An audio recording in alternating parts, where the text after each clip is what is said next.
आप सब लोगों को मेरी नमस्ते। और आज हम युग की कहानियों में एक और नई मज़ेदार स्टोरी सुनते हैं। अब पापा आप सुनाओ। ओके, आज बहुत दिन बाद हम एक नई कहानी सुन रहे हैं। तो आज एक हंसी की कहानी सुनते हैं। और आज की कहानी की ख़ास बात है कि इसका जो बैकग्राउंड म्यूज़िक आप सुनेंगे ये युग लाइव दे रहा है, लाइव बैकग्राउंड म्यूज़िक। तो चलिए कहानी शुरू करते हैं। एक बार एक गुरुजी थे और उनके पास दो चेले थे। वो बड़े ही आलसी थे। वो चले तो गए गए तो ये सोच के थे कि भाई आश्रम में जाएंगे, दुनियादारी से दूर, कुछ काम नहीं करना पड़ेगा और आराम से खाएंगे पिएंगे, सारा दिन बस ध्यान के लगा के बैठे रहेंगे और कुछ काम करना नहीं पड़ेगा। दान पुण्य आता रहेगा, लोग खिलाते रहेंगे और हम खाते रहेंगे।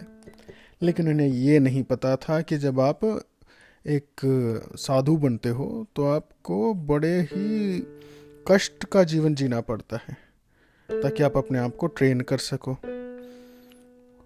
तो वैसे में वो एक मठ में चले गए और वो मठ था ऊपर पहाड़ों में जहाँ बड़ी सर्दी होती है। गए तो ये सोच के कि हिल स्टेशन पे रहेंगे, अच्छा खाएंगे पिएंगे, मज़े आएंगे। लेकिन वहाँ जाके उन्हें पता लगा, सर्दी के दिन थे, कि बर्फ़ पड़नी शुरू हो गई। अब मठ के अंदर से वो बाहर ना निकले, कमरे के अंदर बैठे रहे और सारा दिन कहे गुरुजी हम तो ध्यान लगा रहे हैं, गुरुजी हम तो ध्यान लगा रहे हैं। और गुरुजी ने भी देख लिया, क्या करते, बैठते और सो जाते, खाना खाते और कहते गुरुजी हम तो ध्यान लगाने चले। गुरुजी ने भी देख लिया कि भैया तो एक नंबर के आलसी हैं, यहाँ कोई ध्यान व्यान करने कुछ सीखने नहीं आए हैं, ये तो एकदम कामचोर हैं। तो गुरुजी ने भी सोचा कि भाई ठीक है, इनका कुछ तो इलाज करना पड़ेगा। तो एक दिन गुरुजी सुबह सुबह बैठ गए और उनका जहाँ पे वो पूजा करते थे, मेन था मठ पूजा का कमरा, वहाँ से गार्डन जो था उनका बगीचा दूर होता था। वहाँ पे हर रोज़ सुबह पूजा में उनको तुलसी, केले के पत्ते, फूल, ऐसी कई सारी चीज़ें चाहिए होती थी। तो बाहर एकदम बहुत ठंडी हवा चल रही, बर्फ़ पड़ी हुई, और गुरुजी ने तुलसी के लिए एक बड़ा अच्छा सा छप्पर बना के ग्रीन हाउस बना रखा था, वहाँ से लेके आनी थी। तो गुरुजी ने कहा कि जा बेटा चंपू, तू जल्दी से तुलसी लेके आ।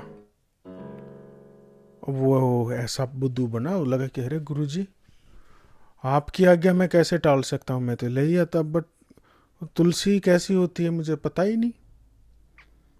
गुरुजी समझ गए, वाह भाई तुझे तुलसी नहीं पता। इससे पहले कि गुरुजी दूसरे की तरफ देखते, और दूसरा चेला बोला, अरे वही जो जिसके केले से बड़े बड़े पत्ते होते हैं, जो सबसे बड़ा पत्ता दिखे वही तुलसी का होगा। उसने जानबूझ के ऐसे बोल दिया कि कहीं गुरुजी उसको ना बोल दें लेके आने के लिए। बड़ी दिक्कत हुई। गुरुजी ने उसको भी देख लिया कि हाँ ये भी टल गया। पहला कह रहा है मुझे पता ही नहीं, दूसरे ने इनडायरेक्टली कह दिया कि भाई तुलसी के तो केले जितने बड़े पत्ते होते हैं। तो अब गुरुजी ने कहा कि देखो भाई मैं तो बैठ गया पूजा पे, अब मैं उठ नहीं सकता, और पूजा में हमें तुलसी ज़रूर चाहिएगी। तो चेले बोले गुरुजी हम पक्का ले आते, अगर आपकी बात थोड़ी टाल सकते, अगर हमें पता तो हम तो ले ही आते। बोले ठीक है कोई बात नहीं, मैं चलता हूँ, तुम्हें तुलसी का नहीं पता है तो, लेकिन तुम एक काम करो, मेरा पलंग उठा के और ले चलो। गुरुजी से पलंग पे बैठे थे। गुरुजी भी अच्छे मोटे ताजे थे, बैठे रहे, बोले चलो पलंग उठाओ और वो गार्डन तक ले चलो। वो चेले देखें इधर उधर, ना मना कर सकते ना कुछ कर सकते। वो एक ने उधर से उठाया, एक ने उधर से उठाया, सर्दी में बर्फ में भी उनको तो पसीने आ गए। गुरुजी गए, सारा गार्डन घुमाया, उन्हें पता तो था तुलसी कहाँ है।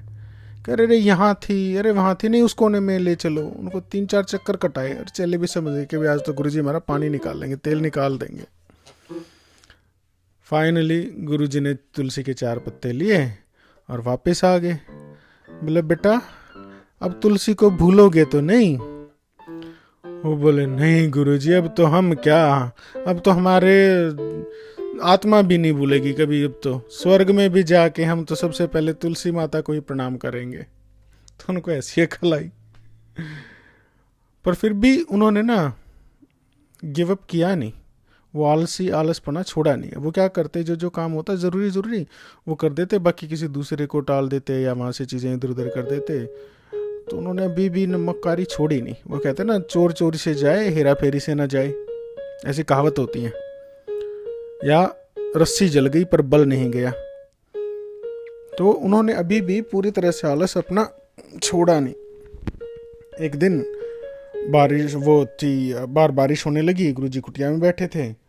उनने कहा, अरे बेटा जाओ तुम ना, वो गाय और बछड़े हैं वो उनको खोल के और अंदर उधर दूसरी जगह बांध दो, वहाँ उनका पानी भर जाए, क्या होगा।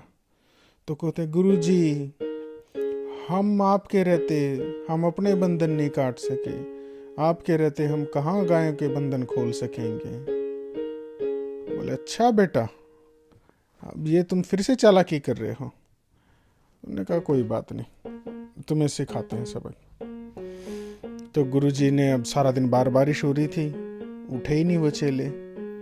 उन्होंने पूछा कि भी देखो जाके बारिश रुक गई क्या। बोले, गुरुजी आप तो अंतर्यामी हो, आप तो आंखें बंद करके आराम से सब देख सकते हो।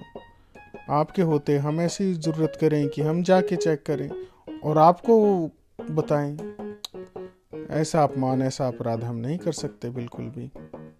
अच्छा, गुरुजी भी चुपचाप सुनते रहे, कोई बात नहीं भाई। गुरुजी वेट कर रहे थे, अंधेरा हो गया। अब गुरुजी को बाहर गुरुजी का भी जाने का मन नहीं करा। अंदर वो नहीं था, उनके पास टॉयलेट नहीं था। गुरुजी को आया जोर का पोटी का प्रेशर। तो गुरुजी ने क्या किया, गुरुजी गए, चलो भैया अब तो शाम हो गया, अंधेरा हो गया है और भोजन का प्रबंध करते हैं। तुम बैठो बेटा, मैं करके आया। चेले तो खुश हो गए कि अरे वाह, आज तो बैठे बिठाई खाना मिलेगा। गुरुजी गए अंदर और उन्हें जो पत्तल थे ना, उस पर उन्होंने कर दी पोटी।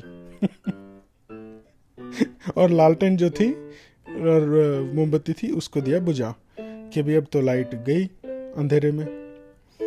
और गुरुजी एकदम खाली पेट हो गए, एकदम फ्रेश होके, और उनको बुला दिया कि बेटा चलो भोजन कर लो। अब चले आए दौड़े दौड़े एकदम से। अब खाना कहाँ था? खाने में क्या था युग? पोटी। खाने में गुरुजी का प्रसाद था। अब चेलों ने तो आते ही बस टूट पड़े और जैसे ही गया छू छू छू छू करते हुए बोला, अरे बेटा खाना पूरा तो खा के जाओ। बोला, गुरुजी खाना क्या, अब तो हम कुछ भी खाने लायक नहीं रहे। और वो तो दंडवत होके प्रणाम करके गुरुजी को ऐसे भागे। उसके बाद उन्होंने कभी भी साधु बनने की, महंत बनने की सोची। और जाके इससे अच्छा तो हम काम ही कर लेंगे, रोटी ही खा लेंगे, कम से कम पोटी तो नहीं खानी पड़ेगी। तो ऐसे गुरुजी ने उनको सबक सिखाया और चले भाग उठे। तो ये थी आज की छोटी सी हंसी की कहानी। इससे हमें सिर्फ यही शिक्षा मिलती है कि आलस नहीं करना चाहिए कभी भी काम में, अपना काम दूसरे के ऊपर नहीं टालना चाहिए, और जिस चीज़ के लिए आप प्रिपेयर नहीं हो उसको सिर्फ लालच में आके ये सोच के कि इसमें हमें कुछ काम नहीं करना पड़ेगा, ऐसे कोई भी काम नहीं करना चाहिए। जैसे चेले, उनका साधु बनना कोई मकसद नहीं था, वो सिर्फ काम से बचने के लिए, अच्छा खाना खाने के लिए ऐसे गए थे। और फिर कुछ काम नहीं कर रहे थे तो उनके साथ फिर गुरुजी ने उनको ऐसे ही सिखाया। पहले वार्निंग भी दी, समझाया भी प्यार से भी, फिर उनको तुलसी उठवा के, पलंग उठवा के करवाया तो नहीं समझ आया, तो फिर उनको फाइनली बड़े ही खराब तरीके से उनको समझाना पड़ा, और फिर उन्हें समझ आए तो फिर वो भाग उठे। तो ऐसे आदमी क्या करता है, या तो वो हमेशा भागता ही रहता है। जहाँ पे थोड़ी सी मुश्किल आई वहाँ से भाग लेगा, जहाँ पे उसे अच्छा लगे वहाँ से भाग लेगा, काम से भाग लेगा। तो ऐसा आदमी कभी सक्सेसफुल नहीं हो पाता। तो आज की कहानी से ये हमें शिक्षा मिली। और युग बैकग्राउंड म्यूजिक देने के लिए आपका बहुत बहुत धन्यवाद। Bye, good night. Good night.